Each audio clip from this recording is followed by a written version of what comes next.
Waalaikumsalam Bu Siti. Waalaikumsalam warahmatullahi wabarakatuh. Alhamdulillah Bu. Bu Siti pripun kabare? Mana kabar hari? Kabar Bu Eva bagaimana hari ini? Alhamdulillah sehat Bu. Bu Siti gimana kabarnya hari ini? Alhamdulillah. Walaupun hari ini terasa sejuk. Nggih. Kemudian bagaimana perasaan hari ini Bu Eva? Perasaannya bagaimana Bu Eva? Alhamdulillah hari ini bersemangat Bu. Walaupun ada kendala hujan dan suaranya kurang terdengar jelas ini. Ya maaf ya Bu Eva ya. Nggih Bu, enggak apa-apa. Langsung saja ya Bu Eva ya. Nggih. Bu Eva sekarang aku kelas berapa ya?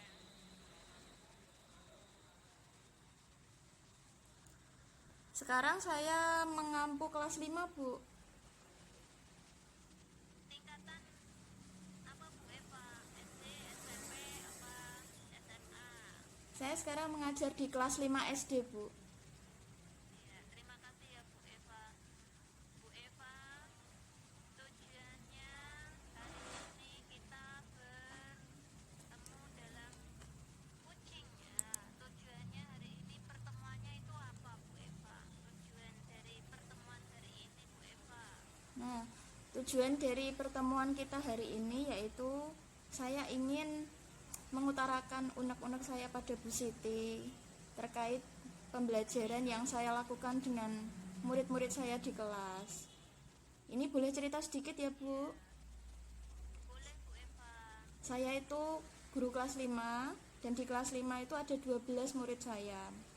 Saya itu selalu merasa ketika saya melakukan pembelajaran pasti selalu saja ada yang tidak maksimal atau kurang maksimal.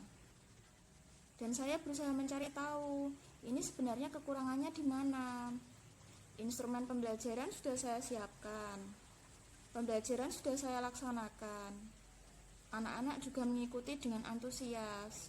Tetapi pada akhir penilaian, entah itu mungkin saya minta mereka untuk praktek, itu selalu aja ada 4 dari 12 anak itu yang kurang bisa mengikuti.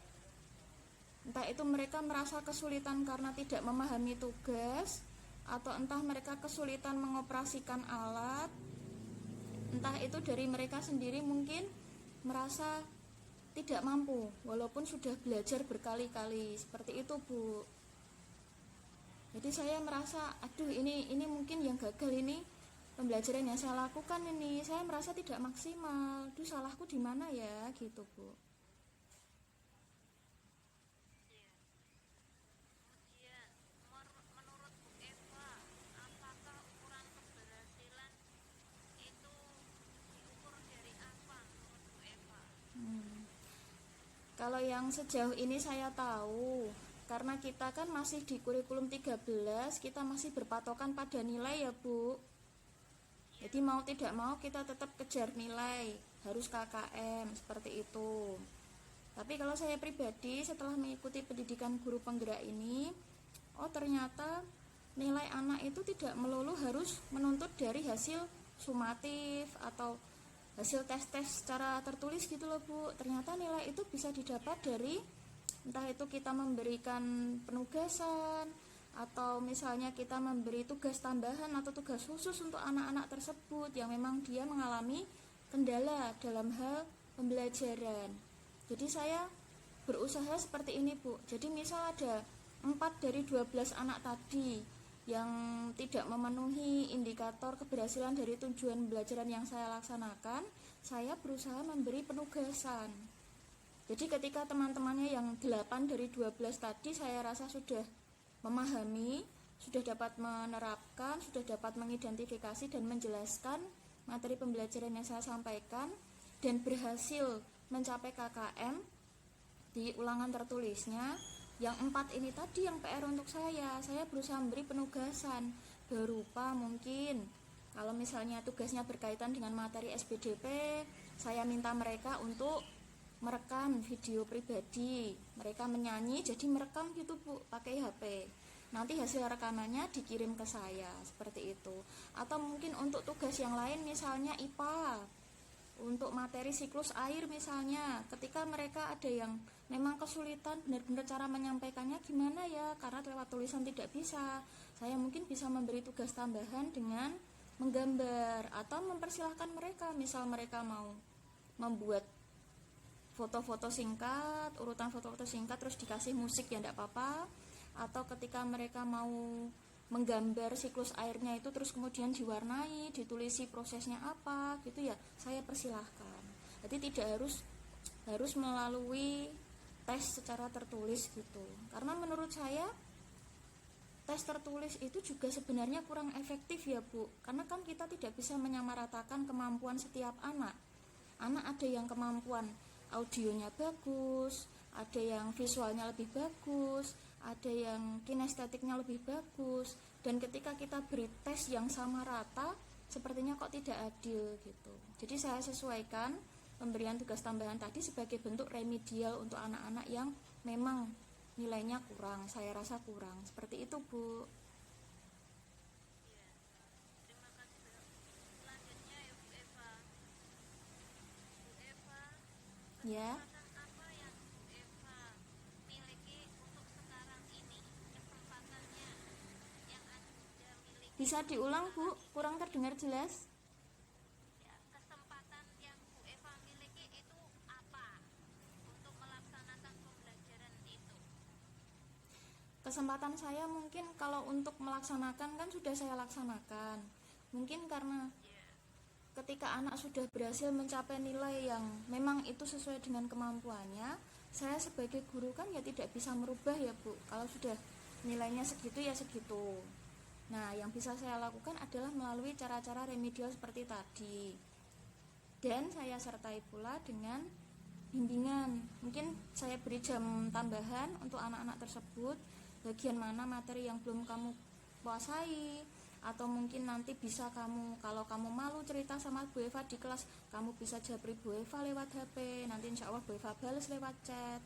Atau misalnya seperti ini, saya lakukan bimbingan dan konsultasi dengan orang tua si wali murid dari anak-anak tersebut. Saya tanyakan, ini anak kalau di rumah kebiasaannya seperti apa, minatnya di mana, kemudian dia ya yang biasa dia lakukan di rumah itu seperti apa gitu.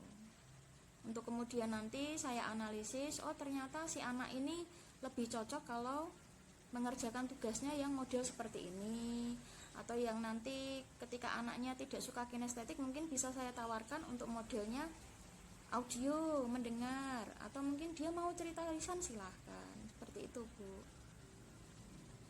ya. Bu Eva, dari skala 1 hingga 10, menurut Bu Eva itu memposisikan diri Bu Eva itu pada skala berapa? Kalau untuk saya menilai kemampuan saya sendiri, saya merasa kemampuan saya itu masih 5 Bu, masih di skala 5, dan saya berencana itu dengan adanya mungkin perhatian khusus atau bimbingan khusus, saya ingin meningkatkan ke 8. Saya tidak berani muluk-muluk ya Bu, kalau 10 kan kesannya kok sempurna sekali, kalau 8 saya rasa memang sudah cukup. Karena yang namanya pembelajaran itu kan harus konsisten dan butuh waktu, butuh proses. Atau nanti dia di kelas 6 juga masih saya pantau, oh ternyata si anak seperti ini, ada perubahan atau tidak, nanti komunikasinya bagaimana. Atau mungkin nanti kalau wali kelasnya kelas 6 mau konsultasi dengan saya, ya saya bersedia gitu Bu. Jadi tetap berkelanjutan, intinya seperti itu Bu. Ya. Kemudian Bu Eva, apa sih kekuatannya Bu Eva dalam mencapai tujuan itu? Kekuatan yang Bu Eva miliki untuk mencapai tujuannya itu apa? Kalau kekuatan sendiri, saya merasa walaupun kemampuan saya dalam bidang teknologi itu juga tidak terus unggul sekali, tidak, tetapi saya mencoba menarik perhatian murid dengan cara memasukkan unsur teknologi itu ke dalam pembelajaran yang saya laksanakan. Sebagai contoh misalnya sekarang untuk anak kelas 5 sendiri itu saya terapkan setiap hari Rabu anak-anak membawa HP. bawa ponsel itu loh Bu. Jadi ketika nanti pembelajaran, saya arahkan anak-anak untuk membuka YouTube. Coba anak-anak, materi kita hari ini seperti ini, seperti ini. Saya pancing, apa yang kamu ketahui tentang materi ini. Kemudian coba yuk kita buka YouTube, kita cari video yang ada kaitannya dengan materi ini. Kemudian nanti setiap anak kan pegang HP itu Bu. Cuman saya terkendalanya seperti ini Bu. Ada beberapa anak yang memang dia tidak difasilitasi orang tuanya dengan HP yang bagus. Jadi sekedar membawa HP gitu loh Bu, untuk macem-maceman karena disuruh bu guru gitu. Ya kendala saya ya memang, karena si anak ini HP-nya tidak bisa berfungsi secara maksimal, misal baterainya memang low atau memang kapasitas HP-nya untuk mengakses suatu aplikasi, download suatu aplikasi itu kok lemah, saya siasati dengan, silahkan kamu nebeng dengan temanmu yang lain, tidak apa-apa, tidak masalah. Tapi untuk tugasnya nanti ya tolong dikondisikan. Misal temanmu sudah selesai mengerjakan tugas, baru kamu silahkan meminjam, tidak apa-apa. Seperti itu Bu.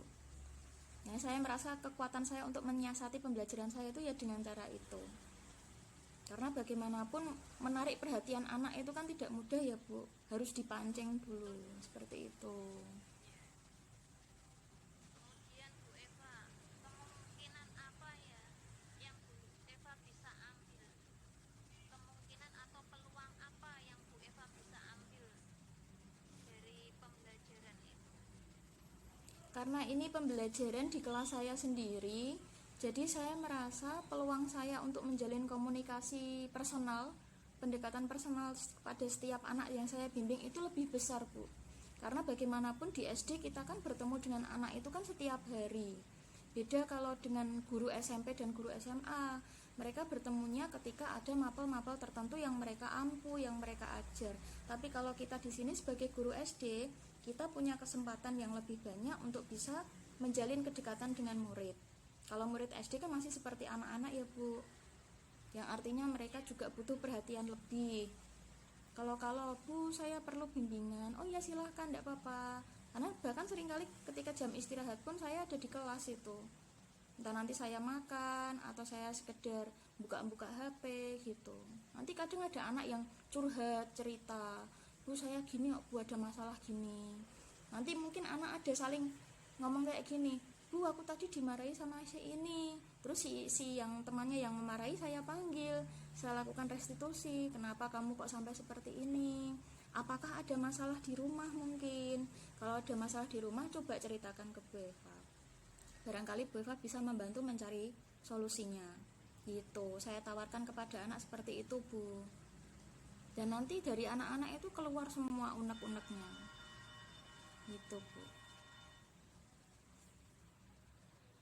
Kemudian Bu Eva, dari setiap hari ketemu anak pasti ada hambatan atau gangguan yang dapat menghalangi Bu Eva dalam meraih tujuan itu apa? Apakah ada Bu Eva hambatan dan gangguan yang menghalangi Bu Eva dalam mencapai tujuannya? Kalau hambatannya paling ini sih Bu, ya ketika pelaksanaan pembelajaran itu tadi ada yang tidak mendukung atau ada yang kurang mendukung. Bahkan mungkin itu kadang setiap hari Rabu pun masih ada orang tua yang suka WA, Bu apa benar hari ini anak saya disuruh bawa HP. Jadi itu dari anaknya sendiri itu kurang bisa menjalin komunikasi dengan orang tuanya. Jadi si anak kesana itu tidak dipercayai gitu loh Bu. Gitu.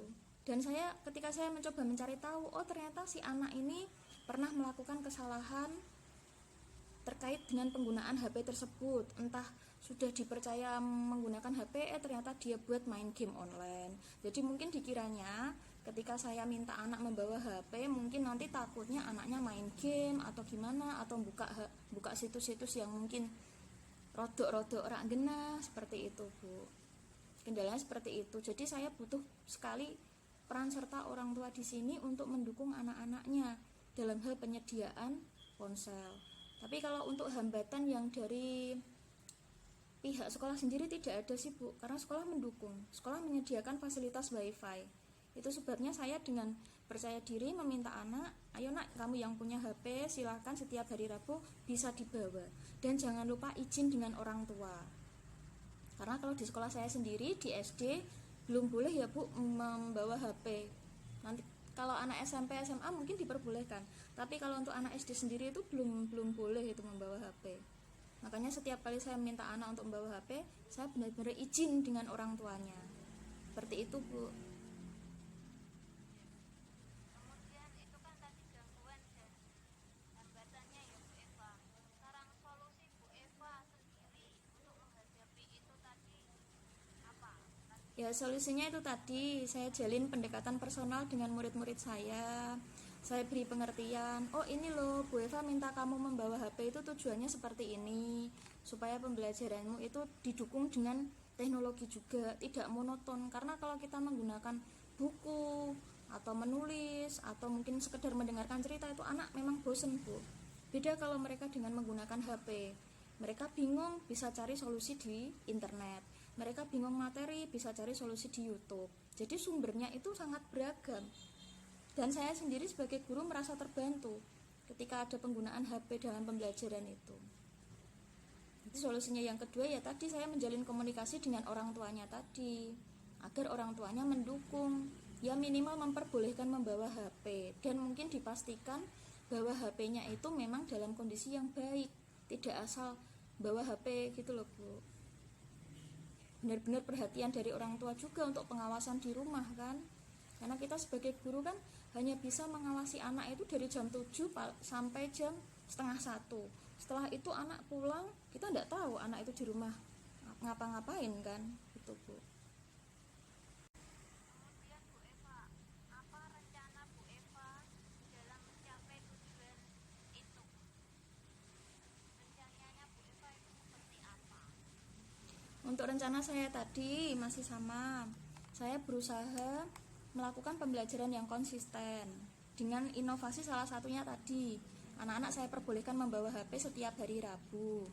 Kemudian untuk pelaksanaannya sendiri, untuk penanganan anak-anak yang 4 dari 12 tadi memang saya adakan bimbingan secara khusus.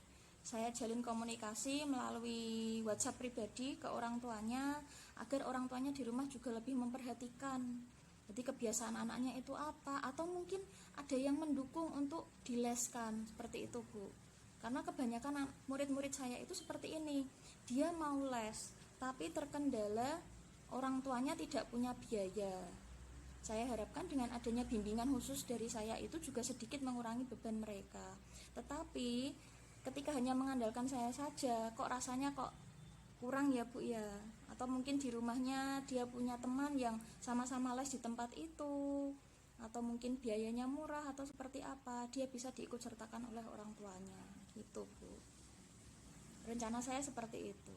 Kalau untuk kolaborasi dengan rekan sejawat, tetap saya jalin kolaborasi, tetapi untuk actionnya sendiri itu kan kewenangan saya sebagai seorang guru kelas yang menghadapi kelas saya gitu.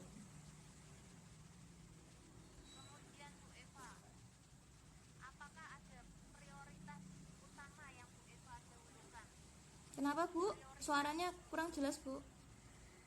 Adakah prioritas yang Bu Eva utamakan? Prioritas utama. Prioritas utama mungkin untuk penanganan anak-anak yang tadi 4 dari 12, karena saya merasa pembelajaran yang saya lakukan itu apakah masih ada kekurangan atau mungkin ada yang perlu ditambahi sehingga anak 4 tadi itu merasa kesulitan atau seperti apa. Untuk prioritasnya itu sih Bu. Kalau untuk yang lain-lain itu nanti bisa dijalankan sambil memikirkan cara-cara selanjutnya. Bagus Bu Eva. Kemudian Bu Eva, bagaimana jangka waktunya Bu Eva? Untuk jangka waktu sendiri, karena ini sudah mendekati akhir bulan Maret juga, kemudian nanti April, Mei, Juni, ya setidak-tidaknya bulan Mei nanti anak-anak sudah bisa meningkatlah kemampuannya, daya tangkapnya dalam pembelajaran itu tadi. Dan itu harus saya lakukan secara konsisten memang. Belum nanti ketika mereka naik ke kelas 6, saya juga tetap menjalin komunikasi dengan wali kelas 6, anak ini seperti apa yang perlu ditingkatkan. Kemudian ketika nanti ada hal-hal yang kurang berhasil dicapai, itu solusinya apa, bisa kami diskusikan bersama, seperti itu Bu.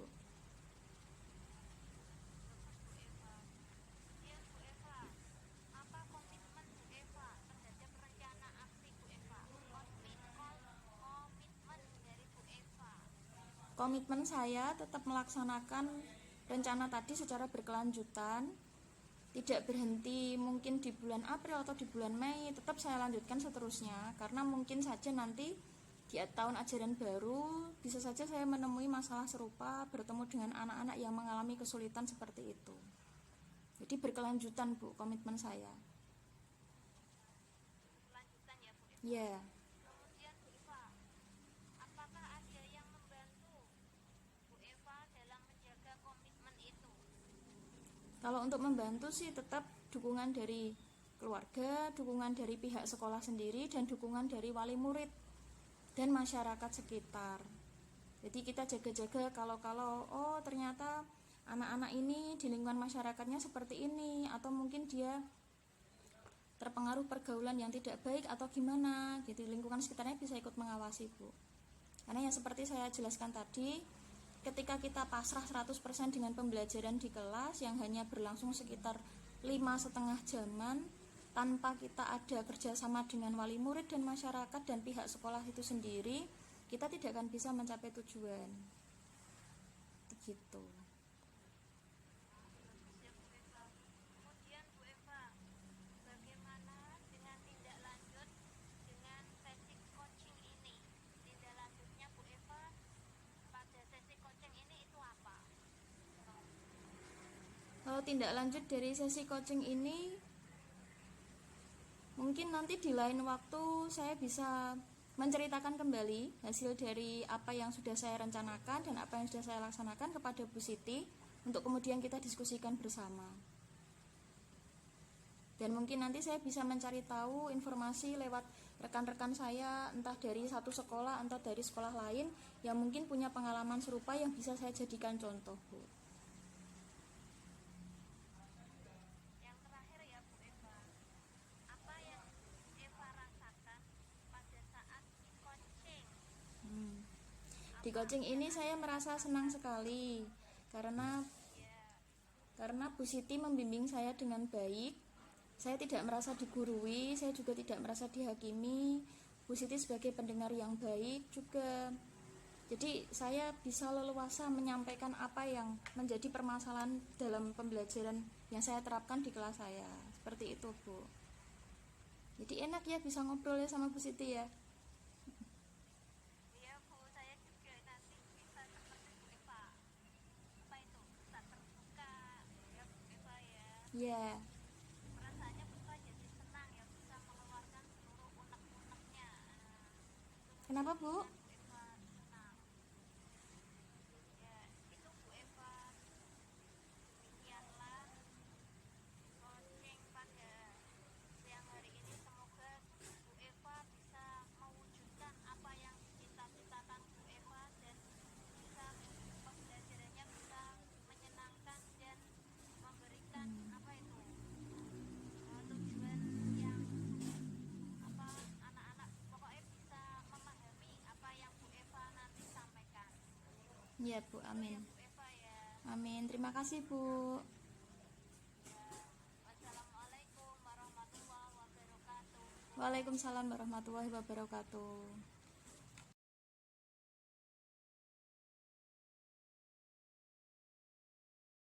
Salam. Assalamualaikum warahmatullahi wabarakatuh. Waalaikumsalam warahmatullahi wabarakatuh. Bagaimana kabarnya Bu Siti? Sehat? Alhamdulillah sehat luar biasa Bu Eva. Wah, alhamdulillah pada sore hari ini kita bisa bertemu dalam tatap maya daring untuk kegiatan yang akan kita laksanakan. Untuk sebelumnya, di sini saya penasaran, ada apa ya Bu Siti kok tiba-tiba mau mengajak bicara saya ini? Ada apa sih Bu Siti? Ini Bu Eva, saya ingin curhat sama Bu Eva. Ya, Saya ngajar PAI kelas 1 sampai kelas 4. Nah, di sini itu anak-anak kelas 4 kan sudah waktunya balik ya Bu Eva. Kok masih malas untuk sholat? Nah, saya pengen anak-anak itu sudah kelas 4 bisa melaksanakan sholat dengan sendirinya tanpa ada aba-aba untuk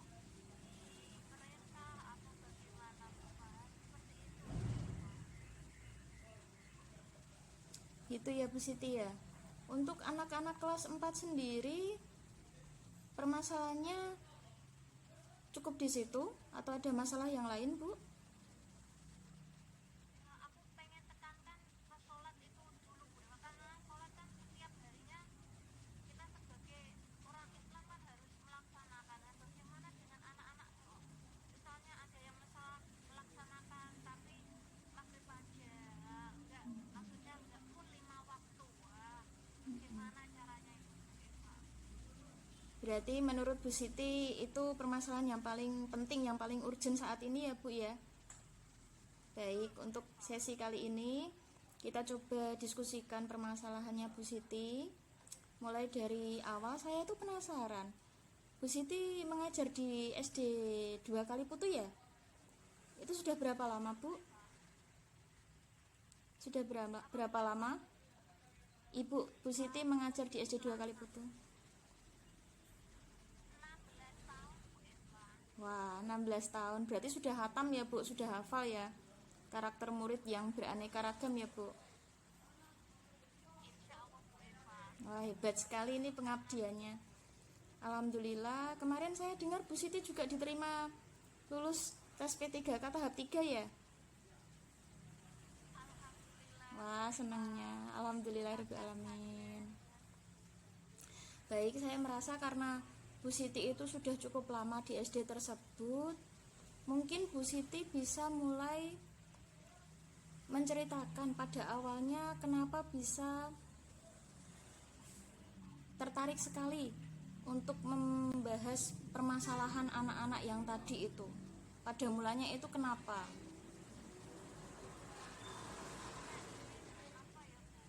Karena di situ di sekitar SD itu lingkupnya gimana ya, orang pinggiran, kemudian kadangkala anak yang apa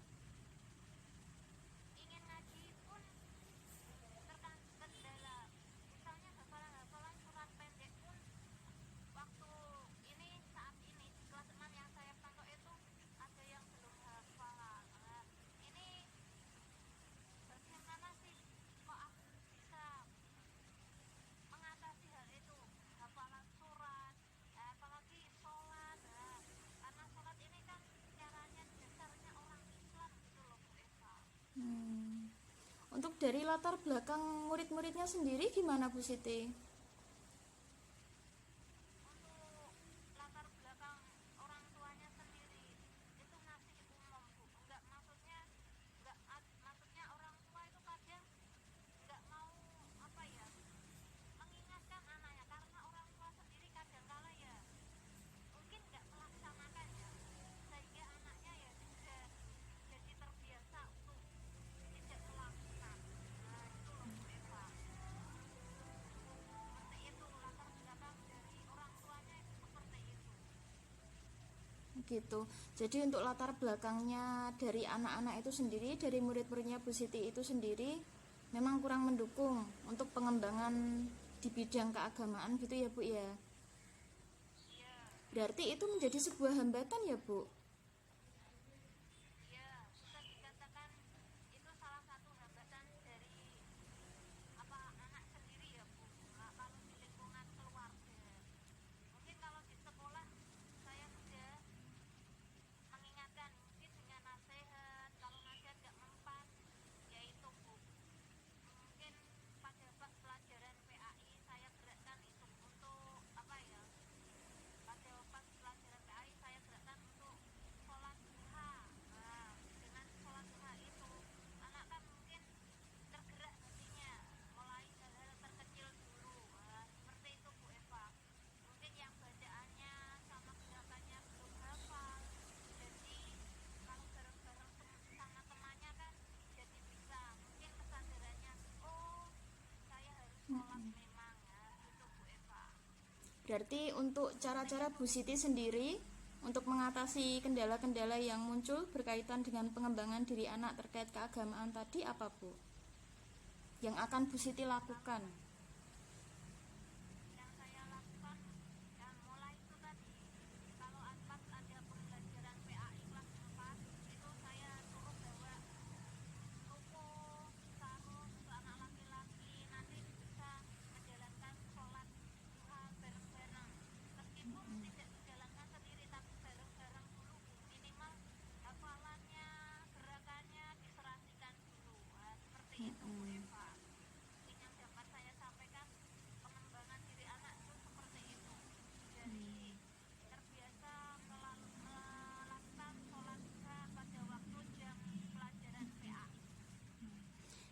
jadi kebiasaan lah.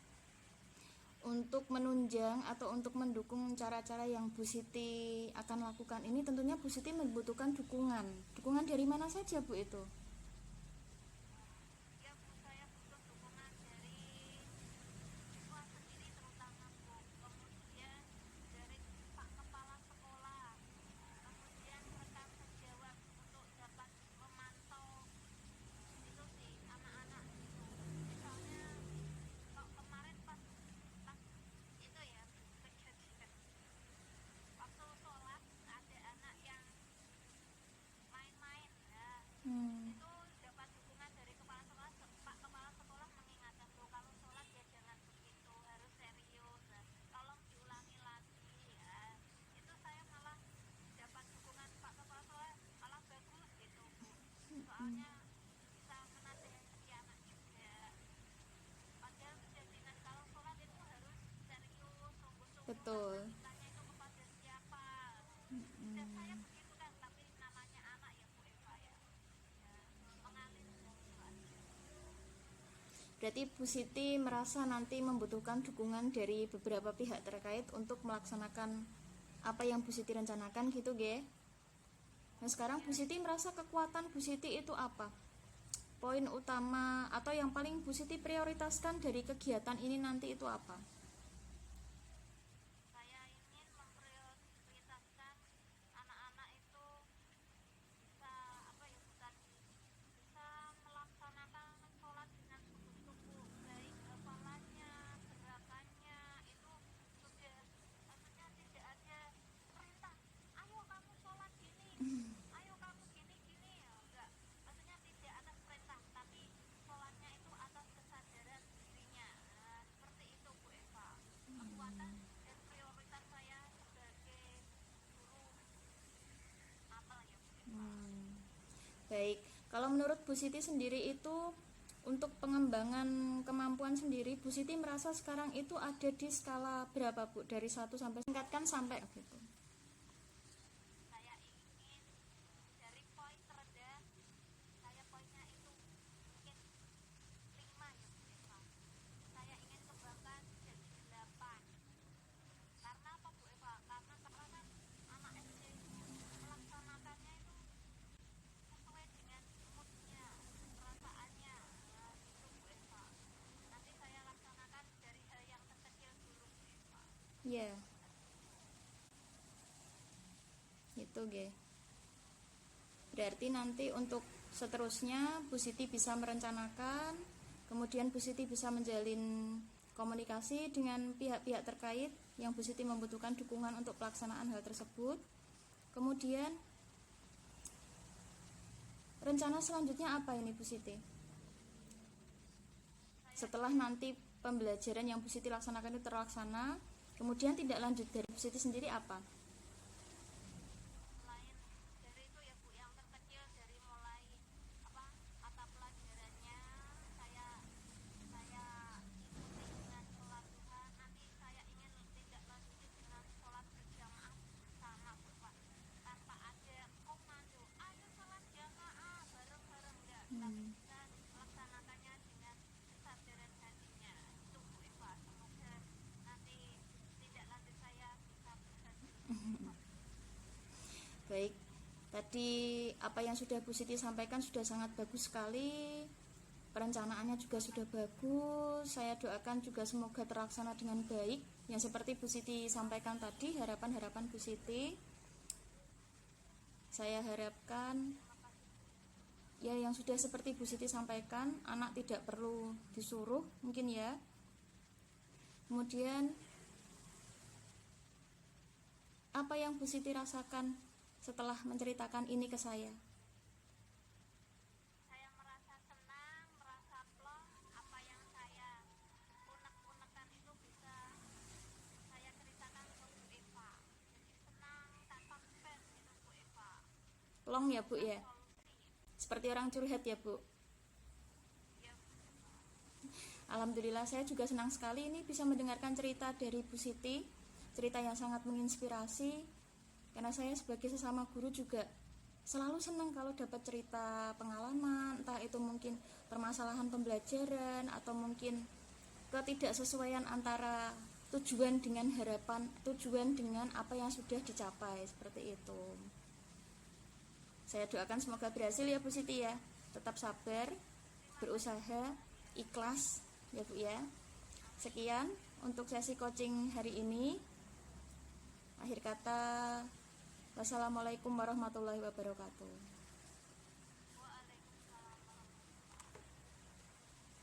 Sudah Pak Jirman? Cukup Pak. Sekian untuk diskusi dari kelompok 5 hari ini. Mari kita tutup dengan bacaan hamdalah bersama. Alhamdulillahirabbil alamin. Dari saya cukup nggih. Ini mungkin kita bisa menutup sesi yang ini, kembali ke main room yang utama. Ya Bu ya. Assalamualaikum warahmatullahi wabarakatuh.